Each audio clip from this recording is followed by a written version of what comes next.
할렐루야, 반갑습니다. 오늘 계시록 9장 가도록 하겠습니다. 9장에 오시면 지난 시간 8장의 내용이 연결되어져 가고 있어요. 8장에서는 어떠한 일이 있었던가요?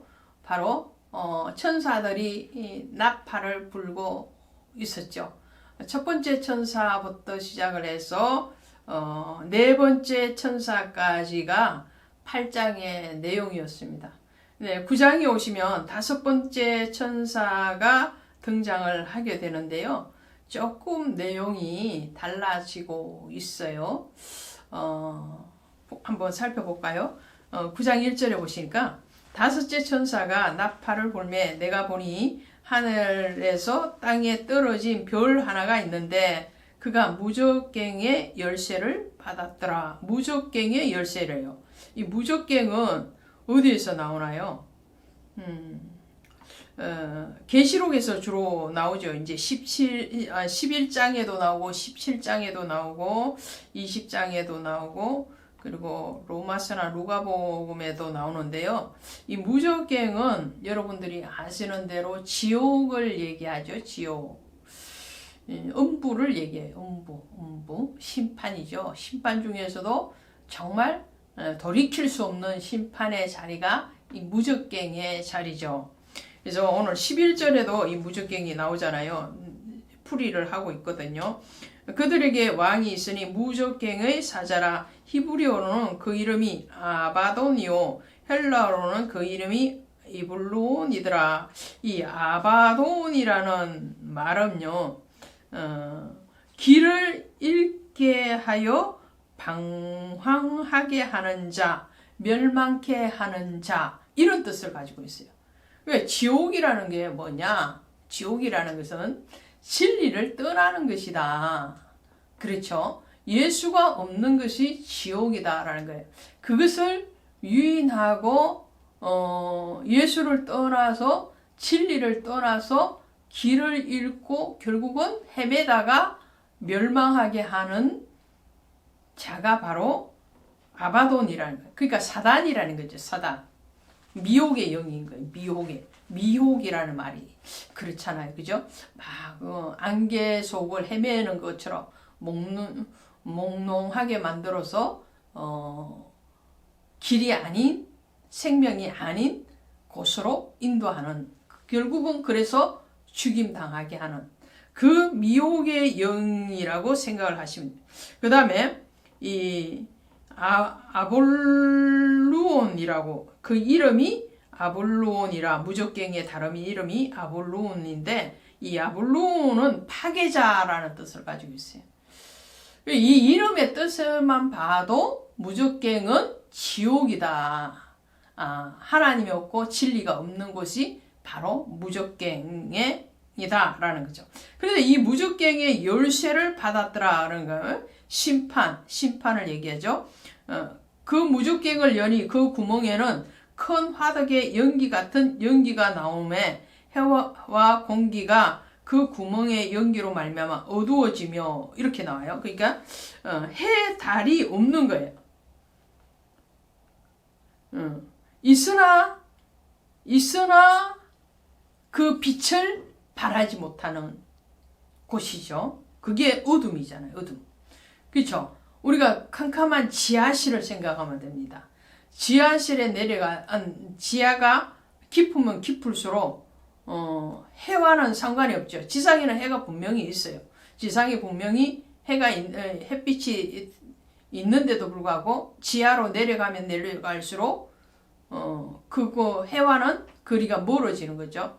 진리를 떠나서 멀어지면 멀어질수록 음부는 가까워지고 천국은 멀어지는 거죠. 그런 원리입니다.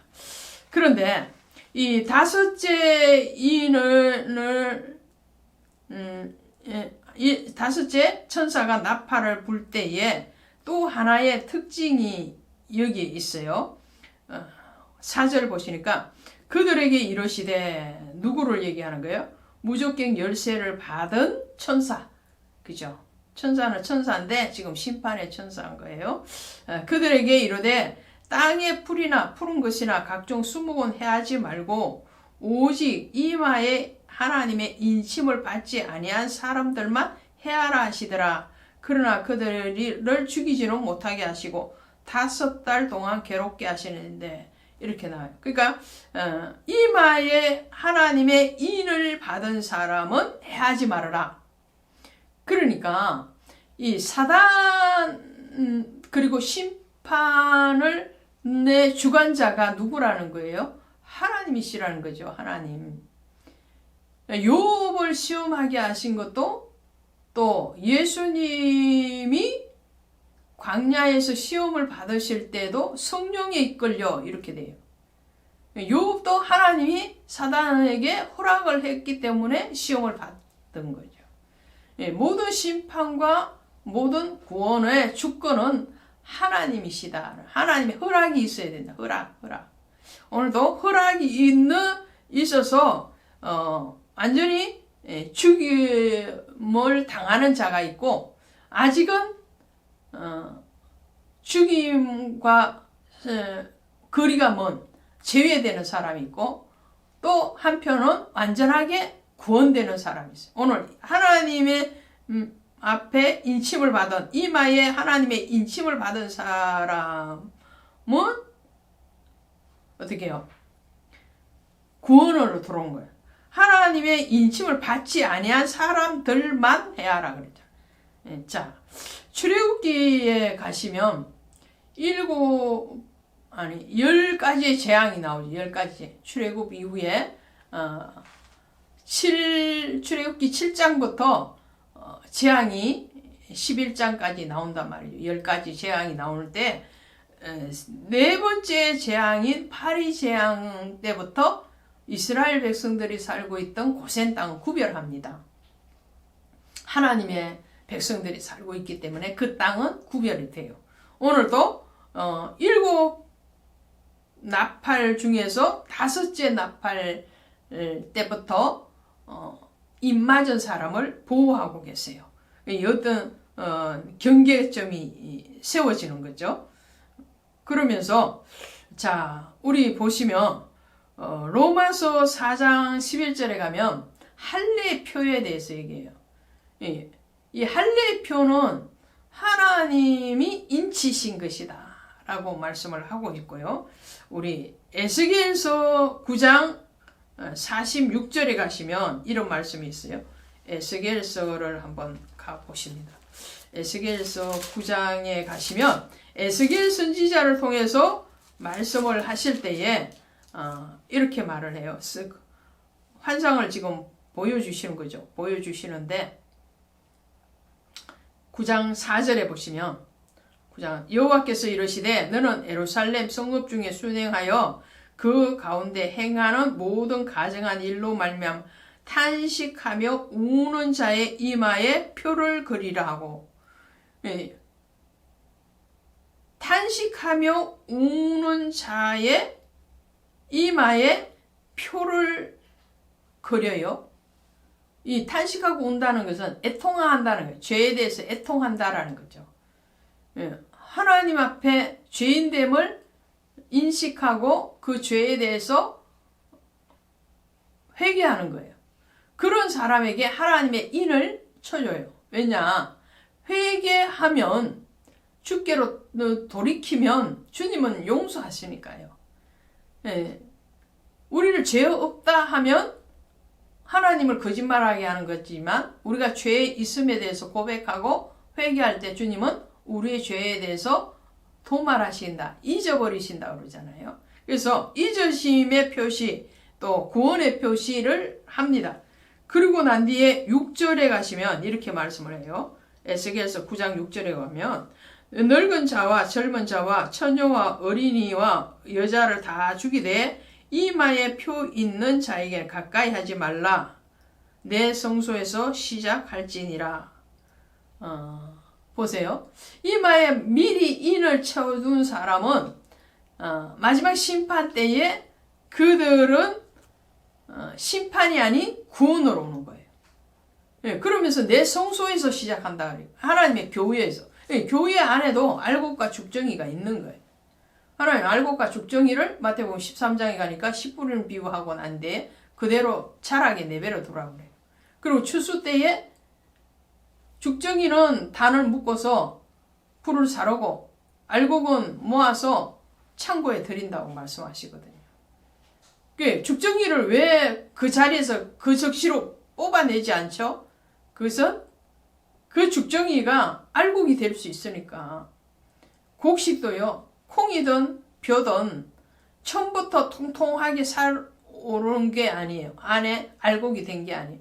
처음에 죽정이 같은데 그 속에서 이제 자라면서 알곡이 되어지거든요. 끝까지 알곡 안 되고 죽정이로 남아있는 그 죽정이는 마지막 타작마당에서 다 불사르게 되는 거죠. 하나님의 구원과 심판에 대해서는 분명한 메시지가 있지만 하나님은 지금 심판을 드디어 하시는 것이 아니고 구원받을 자가 더 많아지기 위해서 한 사람도 멸망하는 것을 기뻐하지 않기 때문에 기다리고 계시는 그 기다림의 메시지를 지금 7 나팔 재앙을 통해서도 말씀하고 계시는 거죠. 자, 그렇게 해서 이 사람들이 이제 음부냐 아니면 회개할 은혜를 받느냐라는 문제고요. 그 다음에 13절에 가시니까 여섯째 천사가 나팔을 불매 내가 들으니 하나님 앞 금제단 네 뿔에 한 음성이 나서 나팔 가진 여섯째 천사에게 말 큰 강 유브라데에 결박한 네 천사를 놓아주라 하며 네 천사가 놓여 그들은 그 년 월 일 시에 이르러 사람 3분의 1을 죽이기로 준비한 자들이라. 여기서도 3분의 1이 죽어요. 3분의 2는 남은 거죠. 근데 년 월 일 시 그거는 마태복음 24장에 가시니까 나도 그날과 그 시간은 모른다고 그러죠. 주님이. 아버지만 아신다. 예. 그러니까 마지막 그 날과 그 시는 언제일지 모르나 오늘 우리에게 말씀하시면 그 날과 그 때가 반드시 온다는 것이 첫 번째고요. 사람이 한번 태어나면 한번 죽는 것이 반드시 이루어지는 것처럼 하나님의 구원과 심판은 반드시 있다. 그러면 그 반드시 있는 그 시간이 언제인지 알지 못하기 때문에 늘 깨어 있어야 되고 오늘 우리는 그리스도의 사람으로서 주님과 늘 하나가 되어서 주 안에서 살아야 된다. 우리의 신앙에 어떤 무너짐이 없고 미혹됨 영에 사로잡히지 않도록 깨어 있어야 된다라는 말씀이죠. 요한복음 12장 36절에 가시면 너희에게 아직 빛이 있을 동안에 빛을 믿어라. 그리하면 빛의 아들이 되리라. 우리의 생명이 있는 동안에 예수 그리스도를 영접하라는 거예요. 이 생명이 언제까지 있을 것이냐 아무도 보장을 못하는 거예요. 저도 보장을 못하고 이 방송을 들으시는 어떠한 분도 자기 인생에 대해서 나는 언제까지 확실하다 그런 자신을 가지실 분은 아무도 없습니다. 만일에 그런 자신을 갖고 계신다면 그것은 큰 착각이고 오만이다. 그렇다면 주님이 우리를 언제 부르시더라도 정말 구원받은 성도로서 할렐루야 아멘하고 갈 수 있는 그런 신앙의 견고함이 세워지기를 주 예수의 이름으로 축복합니다. 고맙습니다.